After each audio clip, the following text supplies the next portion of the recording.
Welcome back to Star Wars Shovelware, my name's Luke, and with the recent Nintendo Direct we received a new demo of the cloud version of Resident Evil Village, a game which released last year in May for other consoles, and one which I've been meaning to play for quite a while but just haven't found the time. And so in this video we're going to be taking a quick look at the demo, seeing what it has to offer, and whether or not it's convinced me to pick this one up when it releases on the 28th of October.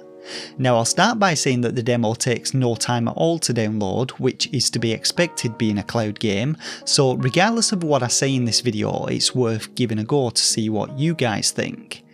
Getting into it though, you first have to go through a bunch of settings, a load screen and a bunch of spiel until you get to the main menu of the game, and it's worth noting that you have to do this every time you want to play through the demo. Now this playable segment takes place not long after arriving at the village, and I don't know the details, but we find ourselves in the dungeons beneath Castle Dimitrescu, armed with a knife, a pistol and a shotgun. And to start with, I'll say that the game looks pretty decent and performs pretty well for the most part, though there is a disclaimer at the start saying it's still a work in progress, so expect a few minor frame rate hiccups. Working our way through the dungeon though, we get a few boxes to break containing some sweet loot, like the classic medicinal herb and some ammo, and before long we encounter a band of these ugly bastards all wanting a piece of us, and so it's up to you if you want to try and fend them off with the limited ammo you have, or just run past them up the stairs to the next section where they'll then stop chasing you. From here we find a locked door requiring a key to open, and proceeding forward we then encounter this rather sexy vampire chick, or rather would be sexy vampire chick had it not been for all the flies surrounding her. Now from what I can tell there's no way to actually kill her, so your only option is to dodge your way through the cells, up the stairs to the next section and hope she doesn't eat your face off in the process. And once up there are a bunch of planks barring a doorway that we can rip off, but while doing so Fly Bitch launches us through them and then she dives on top of us, at which point the demo promptly ends. Thanks for playing, now go buy our game from the eShop.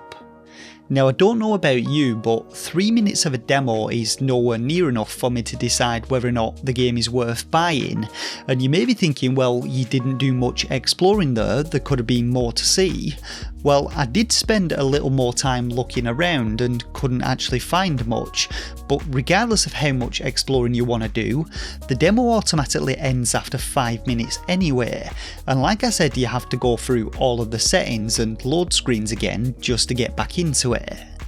So to answer the question that I started this video with, would I buy this game based off the demo? The answer's going to be no. They've been so stingy with the amount of content in it that it's really impossible to get an impression of how the game will play or what you can expect from it. When it comes to performance, like I said, it does look pretty decent and performs well in terms of its visuals and frame rate, but the second that your connection starts to follow, all of your movements and actions become delayed, and although it says the game settings will be adjusted to low performance mode and my connection in the top right corner appeared to stabilise after a few moments, the delay never actually returned to normal, and it's not like I've got a shit internet connection or anything. I'm one room away from my router and have 60 megs. Now this is the first cloud game I've actually played on the Switch, and I don't know if other games suffer from the same issues, but I have played cloud games on the Xbox, and whenever the connection has dropped the visuals have gone a bit glitchy, but it's usually sorted itself out after a couple of minutes. It seems like Nintendo though are trying to jump onto the whole cloud gaming thing, but based solely on this experience, I'm not quite convinced it's gonna work, and the whole point of the Switch is that it's a platform you can take with you and game on the go, so why wouldn't you just buy an Xbox Series X if you wanted to do cloud gaming? They're not very expensive, and Xbox Game Pass also has a huge selection of cloud games to offer. Anyway, that was my experience with this demo. It looks cool and functions fine, but it's very short-lived, and I think anyone who plays it will agree. There's really not enough on offer for it to provide a persuasive argument for a purchase. Let me know what you guys think down below though. I'd be interested to find out if you've played it, what you thought about it, and whether or not you're going to be picking this one up when it finally releases. As always though, drop a like and a sub if you enjoy my content and want to see more. Thanks once again for watching, take care and game on.